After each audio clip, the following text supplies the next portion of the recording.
so wish I could smoke right now, but I can't. I had surgery last week, and I'm an adult, a 28-year-old adult, with very little money. This isn't 10 years ago. Even though I was smoking when I had strep throat and couldn't swallow anything, but... Okay. Why am I coughing? Oh, that hurt. Oh my god, that's definitely the weed. I feel very, very dead.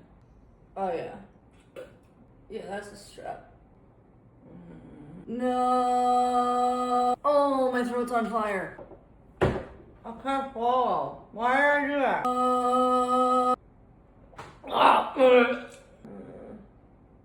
Why am I doing that? You know, maybe if I smoked more, that would help.